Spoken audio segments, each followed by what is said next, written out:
Mbola ankafaliana sy ampisikina tanteraka no iarahako aminao amin'izao takariva izao toko lahy sy tompoko vavy manatitra ny araba ary manasanao hatrany anaraka ny vaovao hatramin'ny farany ireto avy ary moa ny voisan'ny songadina amin'ity takariva ny larbi ity. Nanomboka androany ary tonga ny fanelanelana izay nataony avy eo anivon'ny SADC ny COI ary ny vondrona Afrikanina. Tokony eto Antananarivo ihany no anatanterahana ny fihaonana atampony izay karakarain'ny FFK miaraka amin'ny filoham-panjakana efatra raha araky ny fanehoan-kevitry ny profesora Zafy Albert. Tokantrano efatra amby roapolo kosa no narodana vokatry ny ady tany ampitatafika. Avy hatrany ary isika dia hiditra ao anatin'ny sehatra ara-politika isantarantsika izay fampahalalam-baovao izay. Androany ary dia efa nanomboka nanao ny asany delegasionina avy amin'ny SADC, ny COI ary ny vondrona Afrikanina ny maraina teo ary moa dia ny fivoriana teo amin'ny masoivoho vahiny miasa sy monina eto Madagasikara no nisantarana izay fihaonana izay. Naharitra teo amin'ny ora telo ny fihaonana nandiniana amin'ny famanan'ny krizy eto Madagasikara, izay nitanterahany teo anivon'ny masoivoho vahiny miasa sy monina eto Madagasikara, niaraka tamin'ny delegasion'ny SADC, ny COI ary ny vondrona Afrikanina tetsy amin'ny hôtel Colbert Antaninarenina.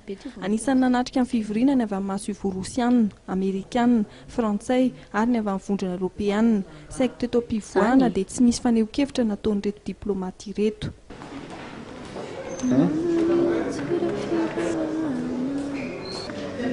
Ny mpitarika ny fanelanelan'ny SADC, ny filoha mozambikanina teo aloha Andriamatoa Joaquim Chissano dia laza fa fifanankalozan-kevitra ary fanomezam-baovao mikasika amin'ny fivoaran'ny raharaha eto Madagasikara amin'ny fihaonana teo amin'ny delegasionina avy amin'ny SIC sy ny masoivoho vahiny miasa sy monina eto Madagasikara izay nitanterahana androany. Avy eo dia hanohy fihaonana amin'ny hery samy eto Madagasikara, anisan'izany ny Prime Ministre lehiben'ny gouvernemanta sy ny filoha antetezamity izy ireo. Il s'agissait d'échanger des informations puisque la situation de Madagascar évolue. Alors, nous avons fait cela et maintenant, nous allons commencer un processus de rencontre avec des partis et institutions malgaches. Numariana Andriamatora amin'ny lamamra komiseran'ny vondrona Afrikanina kosa fa ireo feon SIC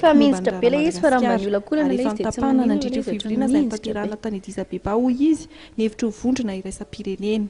La réunion a été informative. C'était une réunion de consultation, comme le président Chissano vient de le dire, mais il est même difficile de parler de deux entités. Le GIC est un seul et même regroupement de la communauté internationale. Et au niveau local, les ambassadeurs représentants sur place se réunissent pour veiller à la mise en œuvre, à l'interaction et à la cohérence d'ensemble de cette action. Mais l'action est décidée par le GIC qui s'est réuni au niveau des principaux à Addis Abeba et qui a donc adopté les décisions qui vous sont connues.